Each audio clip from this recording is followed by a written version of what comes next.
welcome. Thank you for joining the Wellness Trinity podcast. I am Dr. Jacqueline, naturopathic doctor and owner of the Wellness Trinity, where we provide natural solutions for modern day wellness. Just a little disclaimer before we get started. What we discuss in this podcast is for educational and entertainment purposes only.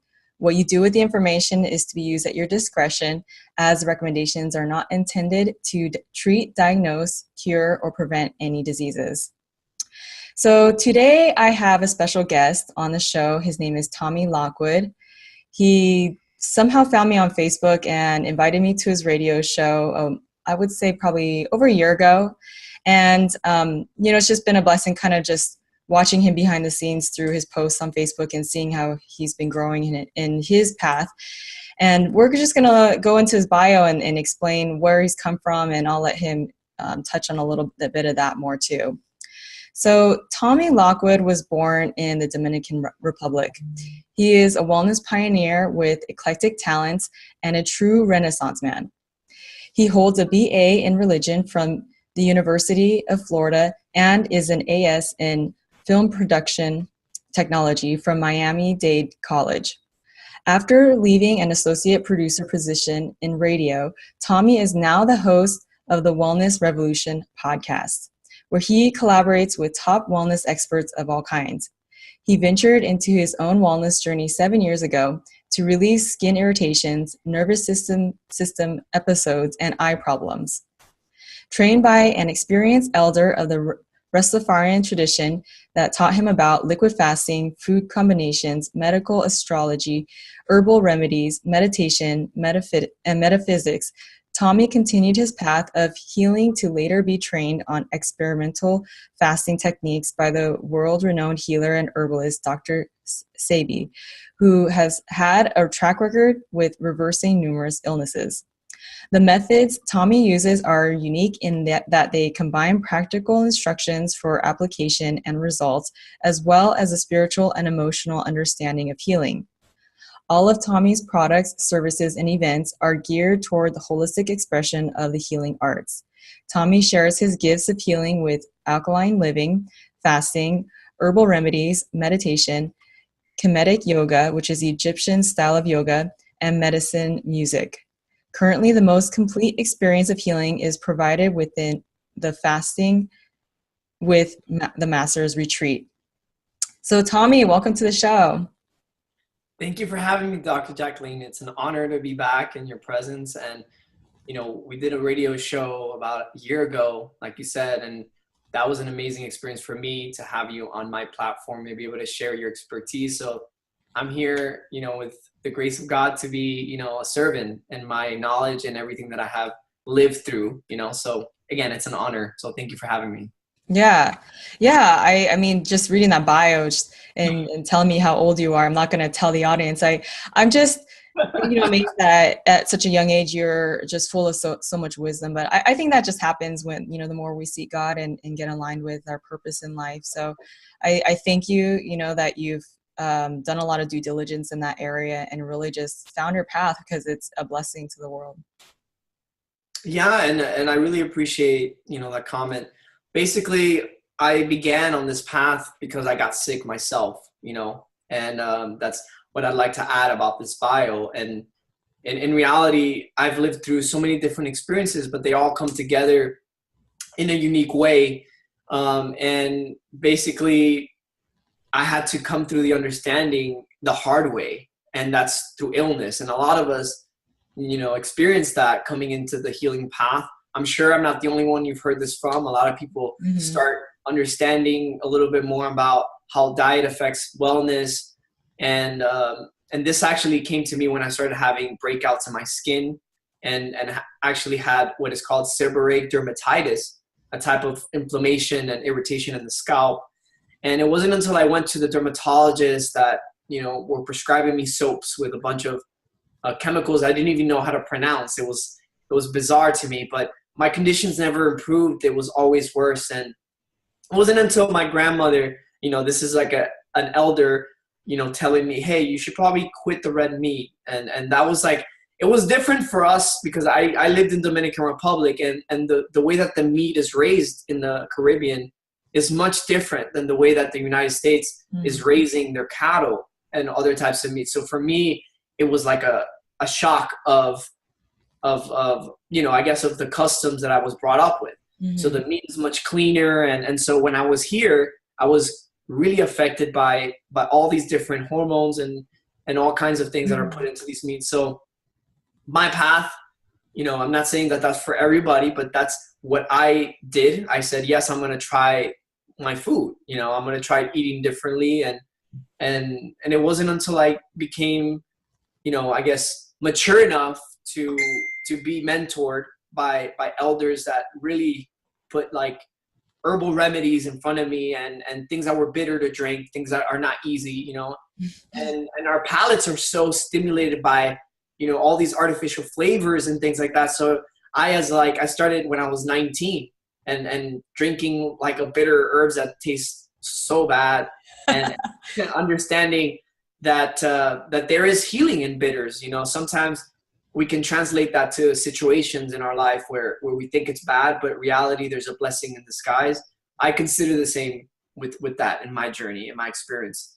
So that's actually what got me to be where I am today. That's a long story, in a shortened way. I just kept going down the path and did what was, I guess, hard to do, which is exercise, self-discipline. And, I've always kept that on the low in myself, but I always took my food everywhere I went and, made my teas and things like that. And so I kind of had an abnormal, I guess college years, because I wasn't really active as a party person. And I was always kind of like retreated.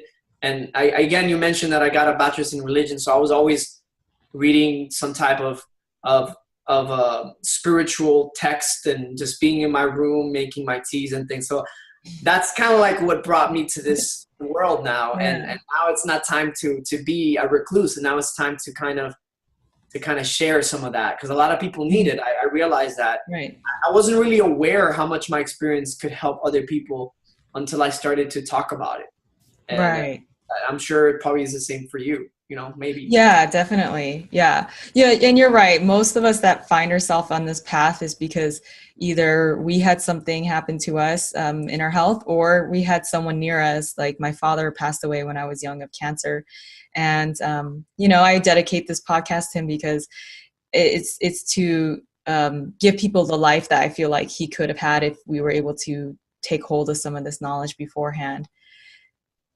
So anyway, yeah, thank you for sharing that. Now, I know that you've gone through so much. You've learned so much from different people and reading and going through life experiences. But how did you particularly get into fasting? Right. So it wasn't until I started to learn from an elder from Jamaica. I tried to say Rastafarian elder, but sometimes I say it's relevant. He was from Jamaica, and the Rastafarian tradition, they tend to be very close to the earth. They tend to be very oriented towards the natural foods. They have what is called ITAL food, which is basically what they consider clean, animal-based, plant-based living. And obviously they utilize the herbs for healing and all kinds of things that they incorporate into what their community is. So it's a community lifestyle. But this elder from Jamaica lived in Miami, and he was with his wife. And, I bought herbs from him and I started learning. But it wasn't until one day he was like, yeah, my birthday's coming on and I'm doing a fast with my wife. So they were like, they're doing a fasting as a way to cleanse before their cycle of birth. It's like your birthday is like a cycle completing itself. So they have like a different perspective of life that I've never understood. Also, I never got like exposed to. That's probably the best way I could say. I never got exposed to that until I met them. And then I said, what's up with fasting? Fasting is interesting. I was already learned in the Bible. And so I realized that the Bible mentions fasting quite a lot. And I said to myself, maybe there's something interesting in this fasting. And so they taught me how to do this. And I started with little time, little increments. And then I increased it until I said, I'm ready for a 30-day experience. And so I did a liquid fast for 30 days. And it's interesting because the body's made of 70% or more of only water. We're talking about water in the cells. The cells itself is mostly water, but the body is composed of the muscles, and inside there's just a lot of water content, right? And so doing a 30-day liquid fast for me, obviously I got thinner, but the benefits of that, my skin was glowing. I mentioned that I had skin problems. My scalp was alleviated. And I did have nervous system episodes. Sometimes I would, just find myself shaking like out of nowhere. And at the ending of those 30 days, basically, I was able to wake up with like a refreshed, body. Wow. And I said, wow, this is so great. I released a lot of toxins. I just felt a lot clearer. Not to mention the spiritual experiences that led to me, learning more about the spiritual aspects of fasting too. Mm-hmm.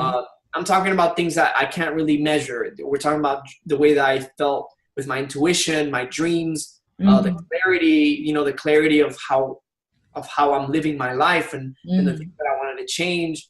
Those are, I consider those spiritual things, spiritual benefits, but people tend to only understand the physical things that we can only see, right? So my skin was glowing, so people were telling me what was I doing, and I just felt a lot better with myself. And so it was a season, right? It was only a time that I did that. So after the 30 days, I got back into like a more, I guess, solid food diet regimen. But yeah, that's how I got into it. That's how I realized the power of fasting. It was after I really experienced those 30 days. And then I kept doing that every year for 7 years. And, I still think it's a great practice. Mm-hmm. Yeah. So do you intermittent fast too? Yes. Basically, that's a great point you make, because after doing the 30-day of liquids, my body's changed. And so intermittent fasting is probably what I do every day. I don't really eat that many meals a day. I probably eat like one or two. So my body has changed. And so that's what I think intermittent fasting is the safest form of fasting. It's a more accessible type of fast, and it's a scheduling based fast.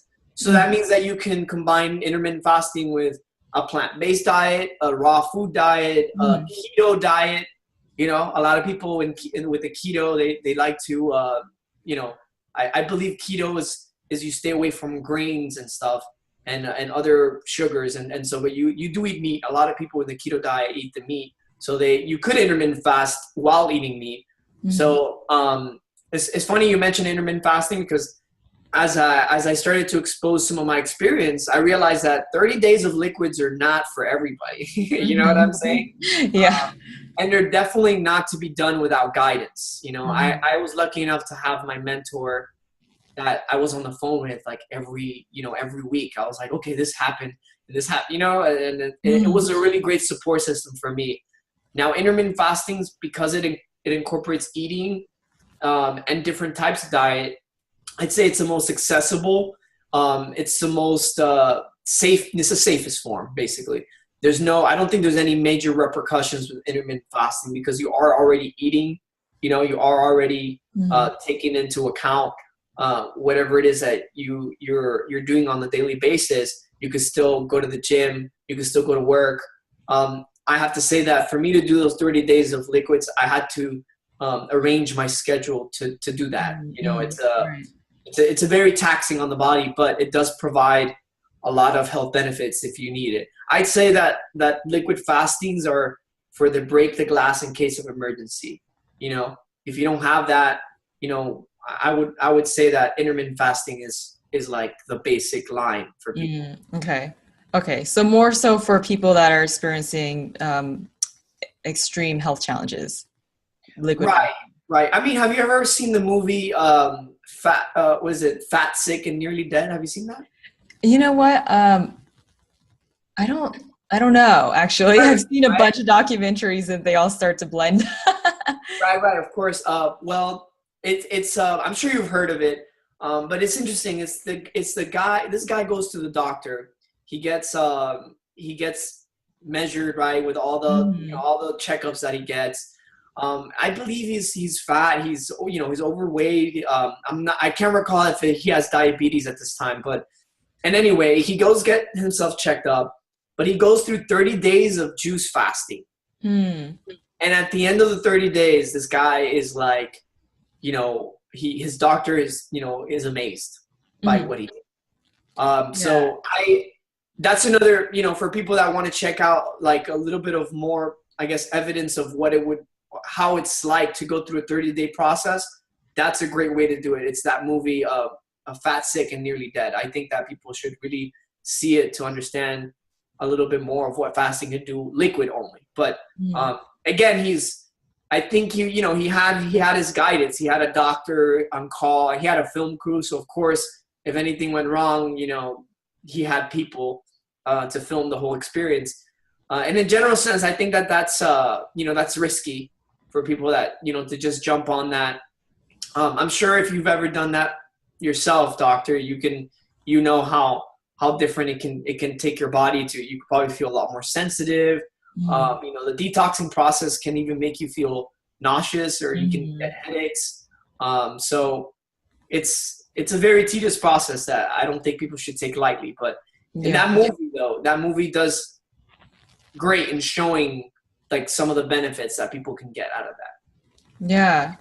Yeah. And can you explain for those that are listening a little bit more of what fasting is or what encompasses it? Of course, of course. Well, the textbook definition of fasting is said as follows: is the abstention of all or some food or drink for a period of time, and usually it has a religious observance. Because the truth of the matter is, fasting is an ancient practice that has been usually associated with religious experience. And I'm sure that, when we talk about the Bible, for example, those who've read the Judeo-Christian Bible, they can understand that fasting is a very integral point in some of these, you would say, religious patriarchs, or even, and not even just, males. There's a lot of females in the Bible, like queens and women of power that when faced certain conditions in their life, they fast for, I guess, for God to look upon them, for them to humble themselves, in terms of their spirit and their mind and body. But it's Mhm. interesting because I found that, getting a bachelor's in religion and studying this, that every time these passages mention fasting, like things changed or turned around for them. And Mm. it's Mhm. interesting because if we think about disease like that, like I mentioned the movie, and even in my case, a 30-day period of fasting was able to turn around a lot of the different challenges that I was facing. And I can kind of see how it would do that based on some of the other experiences that I've had with fasting that go into the more esoteric spiritual aspects of it. But in general, fasting is considered an abstention from, some types of food or all of it. A lot of people think fasting is just dry fasting, which means nothing at all, and that's a mistake. Mhm. Fasting can be accessed by everybody. There's a type of fasting that fits everybody's, I'd say everybody's lifestyle, whether you're eating meat or not, or whether whether you can handle liquids or whether you can't handle them, whether you want to eat cooked foods, whether you don't.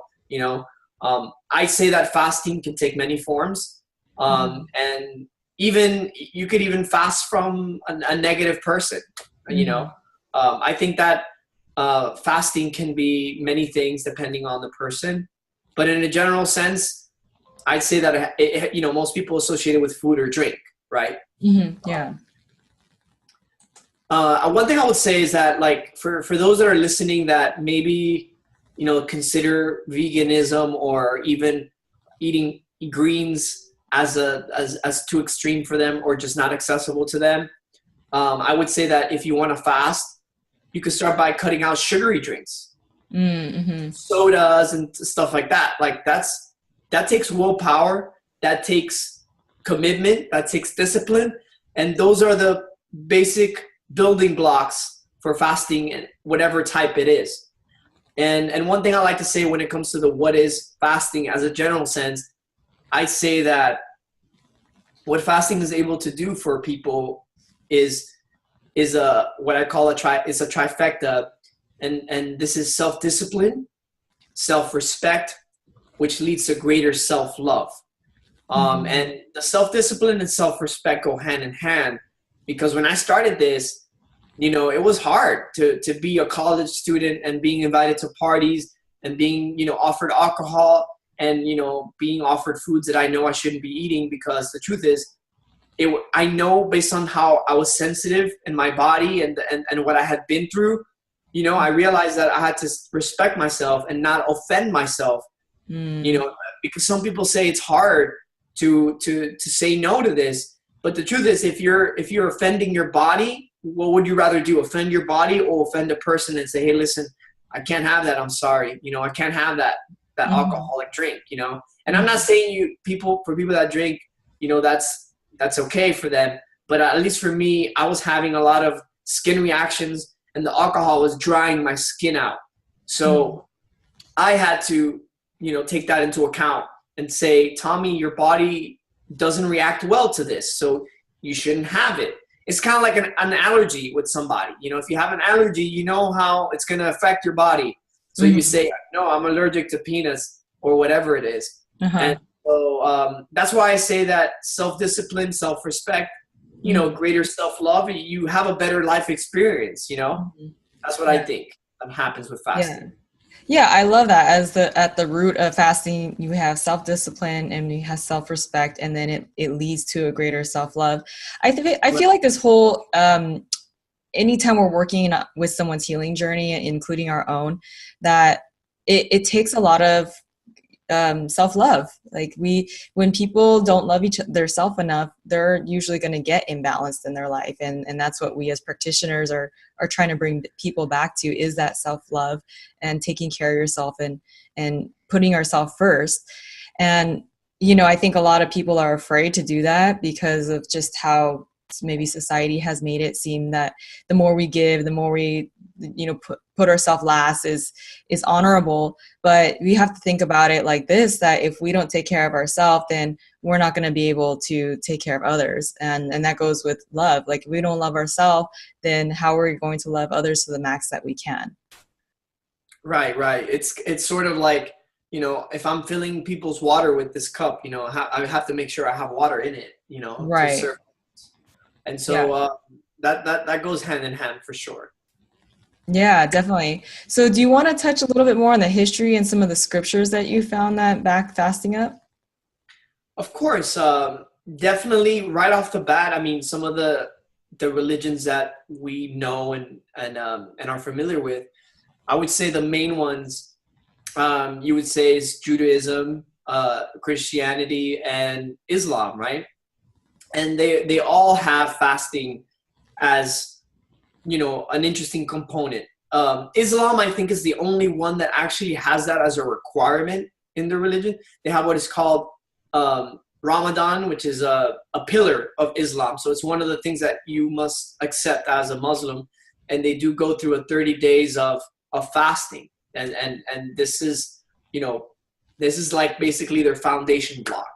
And then in Christianity, we have in the arrival of Jesus and his ministry, there's a couple of instances that I could say that are really interesting, and that goes when I believe one of the disciples asked him, Rabbi,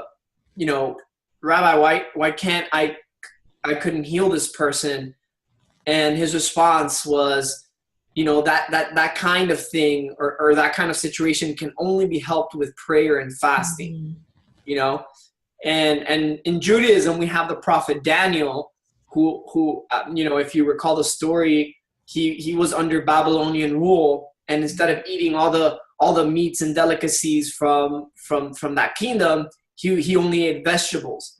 So he was a vegetarian, the prophet Daniel was a vegetarian, and if you know, he also fasted as well, and he was very aware of his dreams. And the interesting part about fasting that I found is that when I underwent those 30 days of liquids and only herbs, I was having vivid dreams, like super vivid dreams. And of course, we know Jesus fasted for 40 days and 40 nights, alone. And I often thought to myself, well, like if Jesus fasted for that long, then I can only imagine the dreams that this man was having, like probably like coming out and visiting other kinds of things that we have no idea, can't even put into words. I mean, try putting our dreams into words. It's hard. So I just found that fasting was a pillar in some of these ancient cultures, and we haven't even mentioned others. Like there's a bunch of ancient traditions like Zoroastrian and so many, Hinduism, but the point is, fasting has a special place when it comes to spiritual experience, and I just think it's a whole body therapy. It's not only physical. I think it's emotional. There's just so many things that I could say, but I found it to be an interesting tool for spiritual growth, not only for healing in the physical, aspect of like what I experienced with my skin, with my nervous system and all that, but I think that it has some merit as a therapy, as something that can allow you to exercise willpower, something that can allow you to experience greater things. So do you think that people's emotions and their spiritual life get elevated because their body's healthier, or do you think there's other reasons why that happens? I think that it's an interesting question. I feel personally that a healthy body does affect the other aspects of yourself, like your mind, and of course I think that based on my own personal experience, your spirit, your other aspects of life, I found that I was able to get very clear during my fast. I've done fasts that are also emotionally based. Like I've gone through a hard time and I just wanted to just abstain from foods, have some moments of clarity, do a lot of prayer and things. So I find that a healthier body does create other healthier aspects of your life experience. So that's what I would say. You have a clearer mind, you're able to focus a little bit better on what's going on in your life. I think that can also be very beneficial with all the stimulation we have these days, Yeah, and then the pineal gland. Do you know about the pineal gland? I'm sure you know about the pineal gland. Of course. I mean, I would love to hear your take on this. But yes, I think what I would say about the pineal gland, I think that what the pineal gland, from my understanding, you could correct me if you find anything to be I guess out of line, but from what I understand, the pineal gland is responsible for secreting what is called, we call it dimethyltryptamine, or the DMT molecule that occurs when we're dreaming. So again, we kind of go back a little bit into the dream state and what that is able to do for you.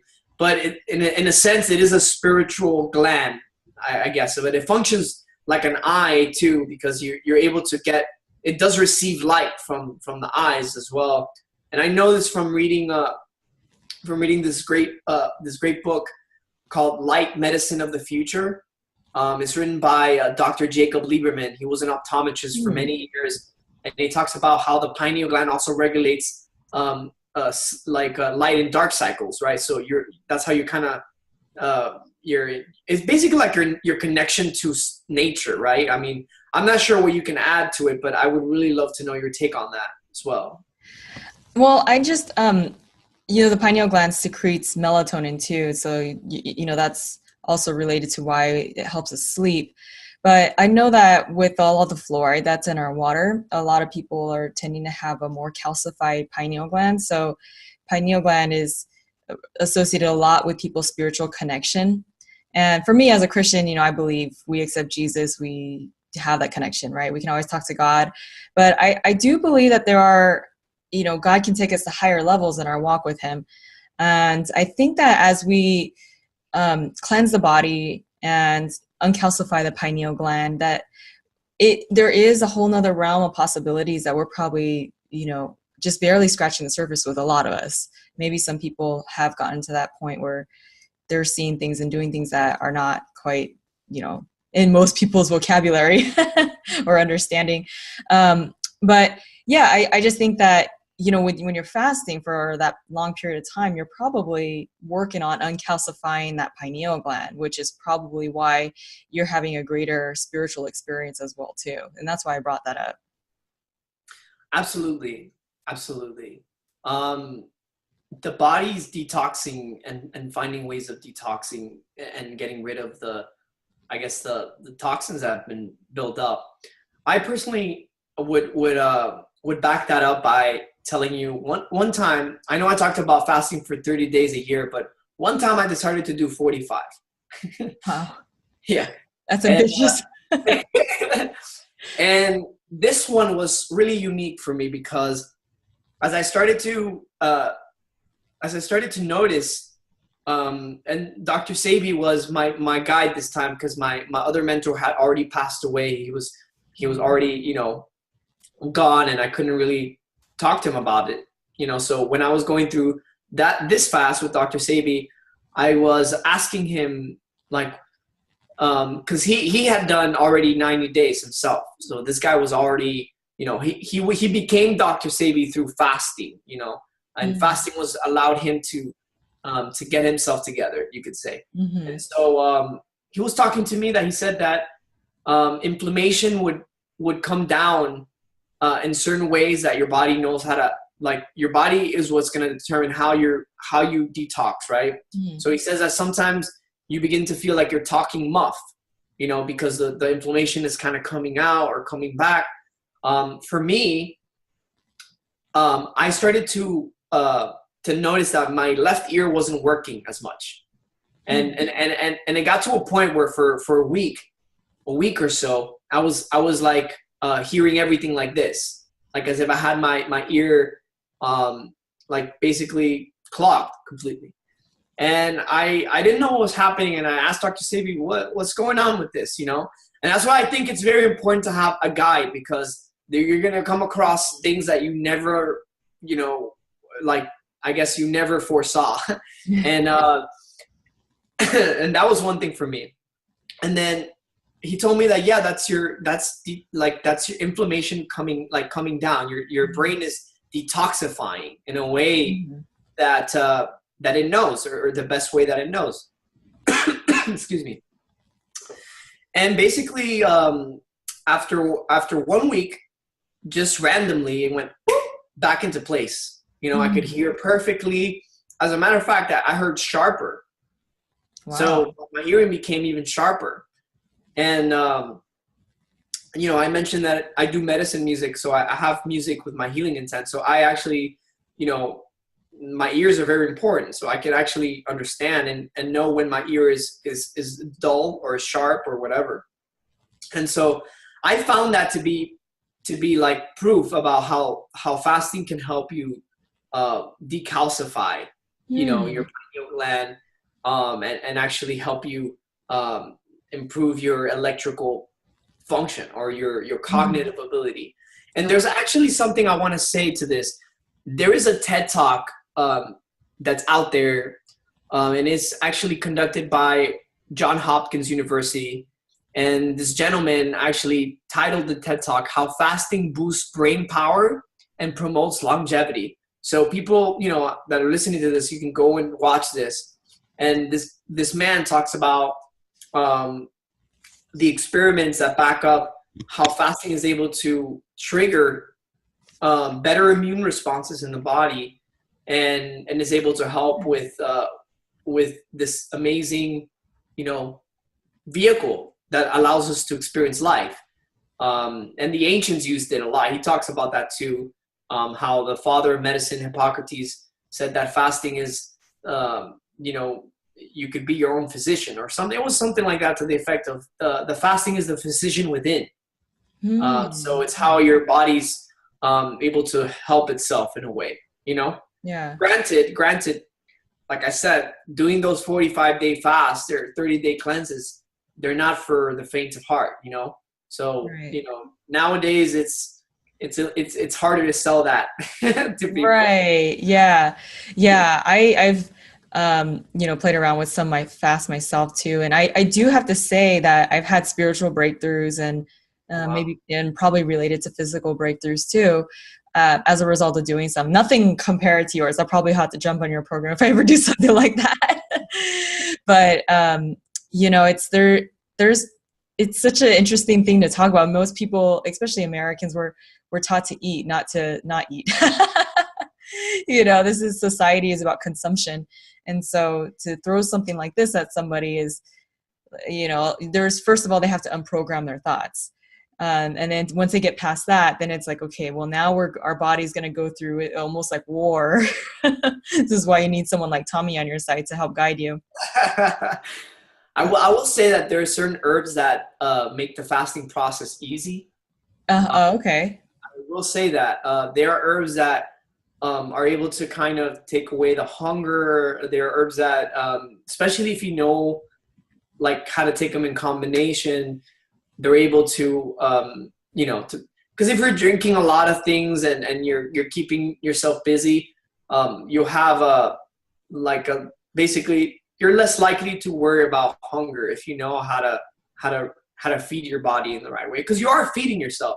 That's one thing I will say. Fasting is not about starving yourself. You are feeding yourself. Like for example, going through 30 days of fasting, you are blending juices, you are blending fruits together, and especially let's say you do a raw food fast. I know that you're familiar with the Hippocrates regimen and all that, and as far as like raw foods are, you are feeding yourself, but you're just being selective about what you're putting inside. Okay, yeah. I'm glad you clarified that, because I'm sure a lot of the listeners probably have been a little bit nervous up until now, thinking that, oh no, I'm going to starve for 30, 45 days, or, even if it's just a few days, I know even a 3-day fast can be challenging. So, it's nice to know that there are herbs out there. And then when you are giving yourself those nutrients, whether it's in herbs or foods, microgreens, Hippocrates was really big on the microgreens and the sprouts and making juices out of that. When you do your fasting, are you doing mostly without any of the fiber in it too? I actually, I like to say that what I like to call my fasts are liquid fasts, meaning that they're not juice fasts. Because juice fasts, I think that they take away the fiber. Mm-hmm. I like to keep the fiber. Okay.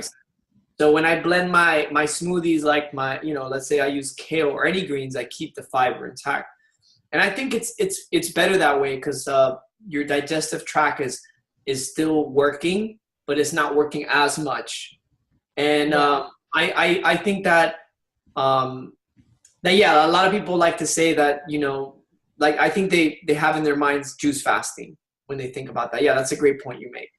Mm-hmm. But I've done weeks of really like without fibers or without any kind of I guess sustenance, you could say, right? Okay. And those I consider more experimental, and those are very tough as well. Those are tough. Like all water fasts and stuff like that, those are tough. Yeah. And you could hurt yourself. Uh-huh. I'd be careful with those. Yeah, Hippocrates, when I studied there, they were not a fan of water fasting at all. There was a girl in my class actually that had just come from a water fast and retreat, and they were like, "Why did you do that?" So then you go to Hippocrates, and then you're eating salads and microgreens or sprouts and all kinds of sprouted everything and green juices. and people find themselves actually not hungry and actually satiated because they're getting the nutrients that their body has been lacking. Most people that go there are not eating the most nutrient dense foods probably to begin with. So when they get that nutrition, then they're like, well, it's considered a fast, but then now I'm full because I'm getting what I need. Right. And that's what I would say too with like I mentioned prior to the liquid fast, for example, like the herbs that are recommended that I've learned through my years of mentorship, I guess apprenticeship from mentors that taught me. They would say that, well, you are feeding your body. I mean, you're just feeding them these herbs that are able to give your body a different kind of nutrition that they haven't received before. And I know this specifically. There's an herb called Irish moss, for example. That it's a type of algae, but the way that it works, it's fascinating because it's able to, if you make it into a tea and you have it real nice and hot, it's able to kind of come in and expand. It expands in the stomach. So the actual algae itself has a lot of minerals that the body needs. I believe it's 90%, of the body's mineral intake could be supplied by this herb. And it's a beautiful thing because you realize that when you are giving your body the things that it needs, you're just not giving your body like all the other grease. And let's face it, a lot of Americans don't eat very well. You've heard the SAD diet, right? The standard American diet. And so that's why I'm even careful too with helping others as well, because in my website or everything that I set up, I don't allow people to purchase herbs from me. And that's because I feel that people could take things out of context with this. And herbs are to be handled with care. Herbs do powerful things, and I think that with the way that Americans are eating, a lot of them just want to find, let me find one herb that helps me with what I'm dealing with, but they don't take into account, well, if you're still, let's say, you didn't tell me you were taking ecstasy or something like, and they think that they can take an herb and they have the audacity. A lot of people have the audacity to say your herbs or methods don't work, but they don't realize that it's the lifestyle that the context of what you're taking the herbs is just not going to work for you. Right. Because again, our bodies are, there's so much chemicals being exchanged and created and secreted. So it's a chemical thing as well. Yeah. You have to look at the whole picture. And, as practitioners, and a lot of the holistic practitioners that I know of, we're looking at things from a mind, a body, a spiritual approach, because you can't just start segregating everything and think, okay, I'm going to have one magic bullet and this is going to solve all my problems. If you're, like you said, if you're not addressing some of these other things, you're still going to find yourself in spinning your tails. One of the first things that I address with people is, are they sleeping? Are they sleeping, and how's their energy during the day? Because if those two things are not off, well, they're not going to be detoxing as well. Right. And so, and then there's a list in my intake that I'll go through as well too. But I like how you mentioned that because, we're so quick to want a quick magic pill, and that's not the case when we're really trying to find answers and get to the root of our health problems. Right. And I found this to be the case with my skin, right? The acne and some of the things that I was dealing with, because it's easier for people to say, well, I tried Proactive, I tried all these things, and they're just surface, things. They weren't focused or geared towards, well, what if you stop eating, all these foods that cause inflammation, that cause the inflammation to come out of the skin. Right. Because if you notice, it's not to be gross, but it's, acne is like pus. It's like inflammation, so that's why I used to drink a lot of milk, but the bad kind, the regular one, the one that has a bunch of hormones and stuff. Right. And it's actually proven, like, I mean, I'm not sure if you've probably seen it. You've probably seen these documentaries and these videos. It's proven that there actually is pus in the milk.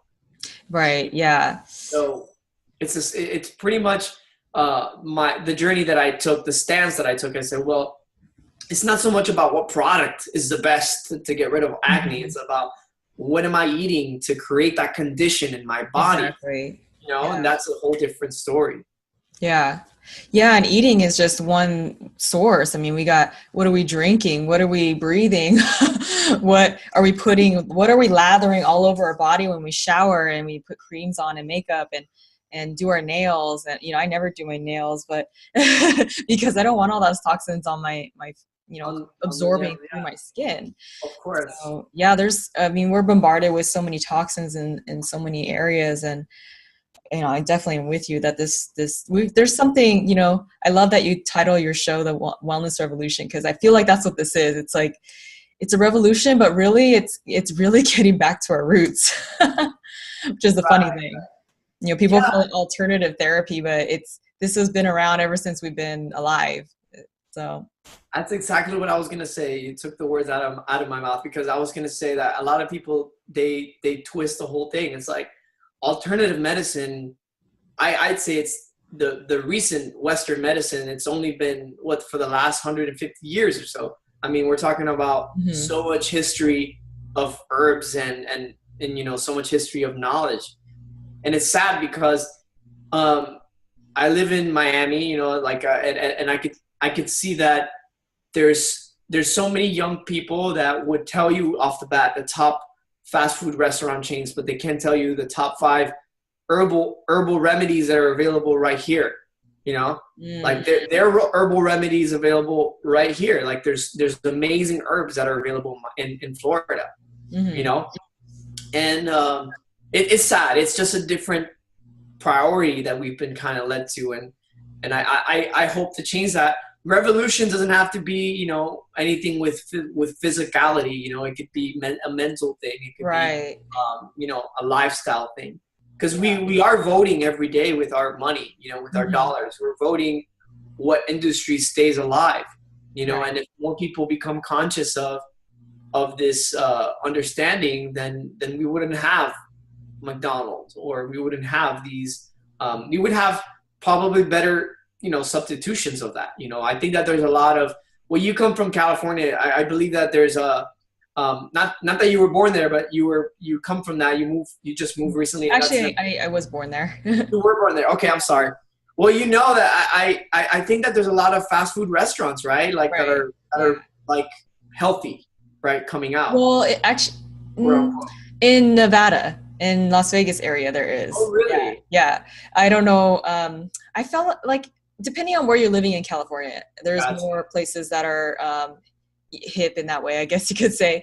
But where I was at wasn't really that friendly for healthy restaurants. Me and my fiance would be like, what do we want for dinner? I'm like, and it might be a time where like I don't want to cook, but I would end up going to Whole Foods and buying my own food, because it was like, well, I don't want to eat this because it's going to poison me or right. So, but I'm very blessed in Las Vegas that if once in a while we want to take a little break from the kitchen, then there are some more options. And I wish there was more organic. I think that a lot of places, even though they're healthier, they still kind of need to take that step up too. And there is one really good Mexican restaurant here that is mostly organic, which if you're ever in town, you'll have to come and taste. It is the best Mexican food ever. El Dorado Cantina, that's what it's called. Oh, that's amazing. Yeah. I understand what you mean. There are restaurants that are opening in Miami as well that are more like organic. Like they have like the organic fast food vibe kind of thing. And I think that in the future, hopefully with bringing more conscious, what you're doing is amazing too, is helping people become more aware. And I think that we would make as a whole, like collectively as human beings, we make different choices and vote. I guess we vote on different things with our dollars, with the industry we're supporting, Yeah, that's true. I think that's a very powerful statement that you're saying, that we vote with our dollars. If we're buying crappy food or things with toxins in them, we're just telling that industry, hey, people are buying this, and so I'm going to make more of it. But if we starve them in that way, then they're not, going to be around. So, I want everyone to thrive. I'm a businesswoman myself. I want everyone to thrive in their businesses, but we also want to feel good about what we're giving to society too, and how we're making it progress, and also thinking about future generations, because we're only on this planet for an infinite time. If we're polluting it, and we're someone posted, I don't know if you know who Damon John is, but he posted a picture. He's the guy on Shark Tank.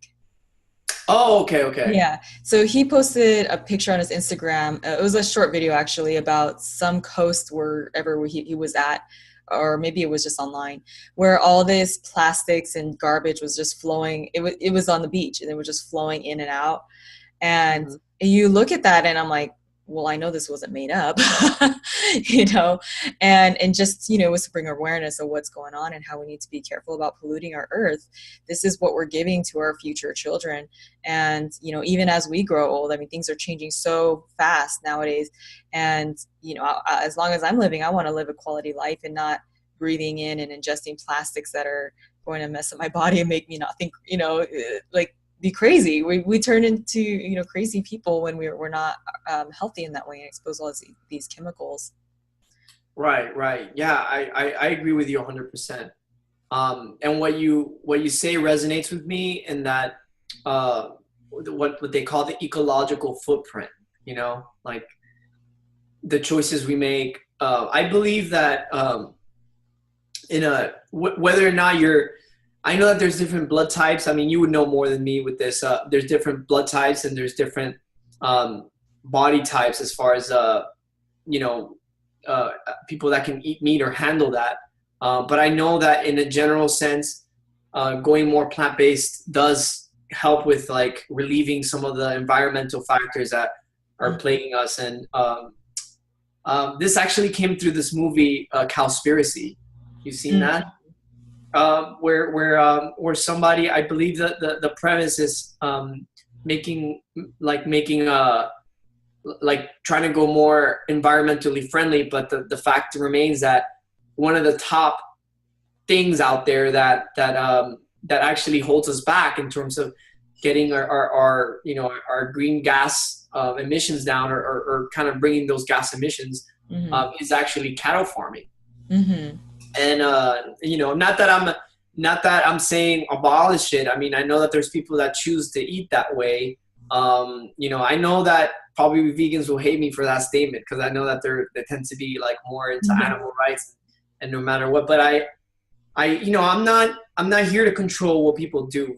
I just want to give them an educational perspective, and people will always do what they want to do anyway. But I think in a general sense, we should be, pushing towards, healthier practices, not only for our bodies, but just for the whole environment. Yeah. That's why I think that I've learned through my journey of healing. It's just been one of those gifts. Yeah. So I know you're not the biggest fan of consuming meat or dairy, but do you think that there's still available sources for those people that do decide to consume that? For like healthier versions of it, maybe that aren't full of hormones and pesticides and all that stuff they like to add into it? Yeah, of course, 100%. I mean, what I would say, so in Dominican Republic, being from the Caribbean and seeing that my great grandpa, I met him and he lived to be, 90, 98 years old, and he ate meat. He ate, he didn't even use glasses up until his death, Wow. So he ate meat every day, more or less. And so, for me, it just hasn't worked out, and I've just chosen differently. I think that if you're able to get it, organic, where a chicken is supposed to be roaming around, and eating and picking off the ground and stuff, Right. and eating worms or whatever. Chicken is not meant to be caged in. And I think that, the industrialization of the meat industry has made it unsafe for us. And that's what I would say. There are healthy options for sure, and more people can tolerate that. I think that Dr. Sebi, a lot of people know him as advocating a plant-based diet, but even he said that if you're an Eskimo, growing up eating, hunting and stuff like that, your body is able to handle that. I mean, we're adaptable beings, and so an Eskimo is probably going to handle meat better than someone like me who comes from indigenous family that lived in the tropics. So that's probably what I would say is for people to use their own discretion. But definitely there are options, right? I mean, you would agree, right, that there's non-hormonal eggs that you can get hormone-free. You can get a chicken that's grass-fed, cows that are grass-fed. By the way, that's another thing. Cows are fed corn. Right, and that's not right. That's just another thing. So I think that there should be healthier options. And what I would say to people that do engage in eating meat is to have a lot of greens with it. Right, yeah, I agree. In terms of what the pH scale of the body is concerned, you're able to neutralize a lot of the acidic effects of meat when you have a lot of greens, green leafy vegetables and other kinds of vegetables alongside with your food. So that I feel like people that do engage in eating meat would need to learn more about how to combine that, how to do greater food combinations that are healthier. But it is possible. Like I said, my great grandpa lived to be 98 years old, and he ate all the thing is that people in the Dominican Republic eat healthier overall. Like industries like McDonald's, they don't thrive there. Burger King and all that. They have them, but there's only a few, and a lot of them have gone bankrupt because they just don't thrive.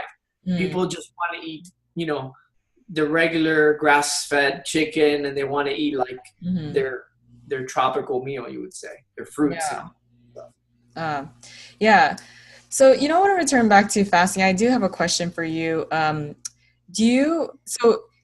now that I know that you incorporate blending in your fasting too sometimes, do you also use things like protein powders or amino acids on the side while you're fasting too?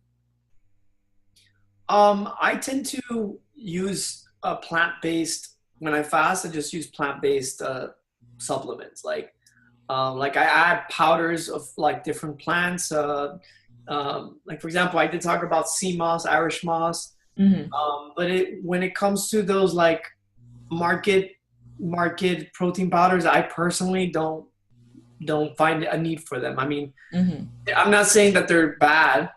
I'm just, I just personally have not done that, because I feel that when I do want to do a fast, I feel like I want to go as natural as possible, but I may, when I do intermittent fasting, maybe when I don't do the extreme types of fast, I have taken, juices with plant-based protein, like, I believe there's a Sun Warrior. I think it combines different kinds of proteins.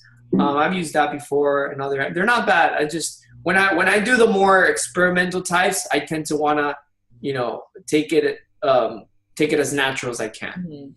Yeah. So mostly the plants and vegetables and herbs and fruit. Some fruit. You put fruit in there too?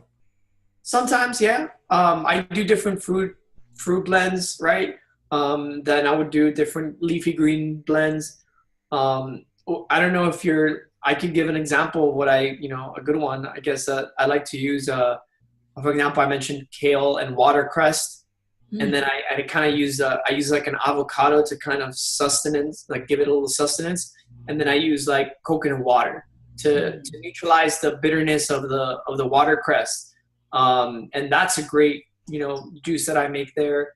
Cause I live in Miami, so I can go literally like 2 blocks and they have like fresh coconuts that they cut for me. You're probably making everybody jealous on here that is not in a tropical area like us in Las Vegas here. We could go to the store though and get some, but I'm sure it's probably not the same thing as going to the beach and having a fresh one there. Yeah. I mean, there's so many perks to living in Florida. I'm not gonna make people jealous, but yeah. So the last thing I want to touch on is, what are the benefits of doing a fasting retreat? And I know you have one coming up too, so why don't you let the listeners know a little bit more about that too? Well, thank you for asking. That's amazing. I realize that a lot of people's environments holds them back. You know, I realize that when undergoing a fast, it can be hard to say no, like I talked about before. And so there's always activities going on. If you don't have the willpower to keep yourself, like in your process, you might get distracted by, an engagement dinner, an invitation to a concert, and like someone offers you soda, and you're like, oh, okay, I'm gonna live my life and be okay. You know what I'm saying? And like, there's people that do that. It's hard. Mm-hmm. A fasting retreat is able to get you out of your environment, like literally put you in an environment where you're able to have everything catered for you. And not only that, you could have people that are experienced in it. So should anything happen, you already know people that be like guiding you through what's happening, be able to like let you know if there's anything that you should worry about, or why you're experiencing this. And it, other than the obvious benefit of getting you out of the hustle and bustle, right? Mm-hmm. And then you're going to a place where I have one coming up, right? And I have one in Dominican Republic where we have an oceanfront villa, and we're having a chef that's cooking all kinds of amazing plant-based foods. But on top of that, if people want to go deeper into their work, we're giving them only liquid-based stuff. And so it's just a great environment to take yourself out. And a lot of people's environment does hold them back. That's one of the things that I noticed even with some of my clients. It's like, my environment holds me back. I have all these things going on. I wish I could take time out and focus on myself and my healing. Mm-hmm. And so I think that everybody deserves that, so one of the advantages is that, to have a great, place to be at peace, and a bunch of other things there that you could have. As far as the herbs are concerned, I prepare the herbs there for people. And you get to learn. Mm-hmm. I like those retreats because people can learn 101, and then after that they can take that home. Right. Oftentimes I find when I guide people through a 30-day experience, they're still very much dependent, on my guidance, on my, my support. I think that my goal when doing these retreats is to have people come in and possibly be able to do their own prolonged fast. But at the very least, I help them to do intermittent fasting and master that. Because like I said, intermittent fasting is like sort of like the common ground with people. Right. At the very least, I help them master that and master other types of things that they could do for themselves. Yeah. Do you think that most people should just be intermittent fasting on a daily basis anyway? I definitely think so. I definitely think, it's beneficial. I think that intermittent fasting can get people to their ideal weight. I think that we're overstimulated by foods that intermittent fasting can kind of put a handle on things. I will say that a lot of people are constipated nowadays. A lot of people have a hard time. And if you think about, it's obviously not, if you're thinking about it mathematically, it's not an equal equation. If you're eating 3 times a day and you're only going to the bathroom once a week, mm-hmm. It's funny because you run into into people that don't go to the restroom, and it's not to be, dismissed as an important thing. So intermittent fasting helps with that because you are eating, but you're giving your digestive system a break, and so you start to regulate your body slower than if you were to do like those experimental types of fasts. Okay. So I think that to answer your question, like for the most part, yes. However, intermittent fasting can also be a segue into others. Like I gave this example earlier, not in this conversation, but to another interview that I had. And basically I said, if you're going to do a lot of people are doing like the 3-day juice cleanses. You know what I'm talking about? A lot of people are doing that. Yeah. I said, like, if you're going to do that, use intermittent fasting. Let's say if you're going to do 3 days of juice cleansing, Friday, Saturday, Sunday, on Thursday, do intermittent fasting. So you're giving your body a signal, right? Mm-hmm. That you're going into a type of fast. And when you get out of the 3-day juice cleanse, don't just start eating like all day. Like, use intermittent fasting on that Monday, coming back from that juice cleanse to get yourself acquainted, you know? And if you could, I would even do 2 days of intermittent fasting before and 2 days after, if you're going to go back into the regular, swing of things, you could say. Yeah. So I don't know, that gives a different perspective about intermittent fasting, that it can be more than just a thing you do on a daily basis, but you can also go into other types of fast that way. Okay. Well, I feel like I can ask you questions about fasting all day.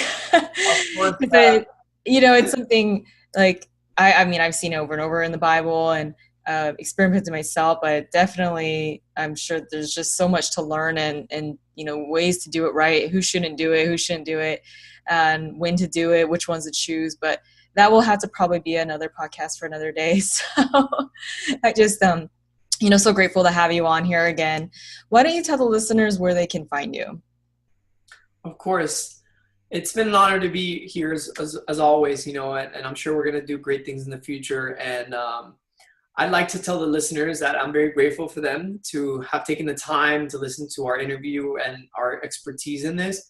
And you can find me at TommyLockward.com, and basically TOMMY, and my last name is LOCKWARD.com. And in there you find all sorts of information. You find all my social media links there at the bottom of my website. Basically my Instagram, my Facebook, my YouTube, and my podcast is on iTunes as well. Which, by the way, I know that we should do something with that as well. Like, maybe have you on that new platform, because you were on my radio show but never on the podcast. So I wanna definitely share with you, because you have a lot to share, and I'm so glad that you thought of me to share with you. So it's an honor. And all the listeners, you can just find me there. That's the simplest thing. All the social media links are there. But in general, if you search Tommy Lockward in any of the social media platforms, you should find me. That's how I've put myself up, into the platform. So Tommy Lockward, you can find on Instagram, YouTube, and Facebook, and all that. So okay, so that your last name is LOCKWARD? Yes. Okay, good. Okay, great. And then is there any last comments that you wanted to make? I would like to say that what I've come to learn in healing and with fasting is that it's a multidimensional aspect. We're talking about mind, body, spirit. And I'd like to say that it also deals with getting in tune with yourself. So, to the listeners, I'd say get in tune with yourself, with your own voice inside, because that's what has led me to this path, listening to my own voice, knowing that there was answers, that there was, something that could help me out there. And one thing I didn't say to the listeners in the beginning, but the way that I found my first mentor, the first person to teach me, was because I literally got on my knees and I started to pray. I prayed for somebody. I said, God, and understand that you created the earth, you created nature, you created these herbs, these plants, and I'm sure that there is somebody out there with your wisdom that can help me. And Lord and behold, all this took place. So I like to say to those that are listening, to just listening to your heart, listening to your intuition, and that would guide you to your path of healing, whether it's with Dr. Jacqueline or someone else or another method that has nothing to do with what we discussed today. But the point is, I really want your well-being. And so that's what I would have to say as a general sense. Yeah. Actually, I'm really glad you mentioned that, because I was wondering how you found these people. I've always wanted someone to work with like that too. And I've never put that one out there. Well, no, let's just put it this way. I've had my mentors in other ways when I really think about it, but that's really awesome that you were able to work one-on-one with just such brilliant people that are really living and doing fasting and other modalities that you like to use and herbs. So, well, thank you again, Tommy, for coming on the show, and I'm sure we'll chat again soon. All right. Take care, Dr. Jacqueline. It's an honor as always. Many blessings. Okay. All right. Thanks. Bye.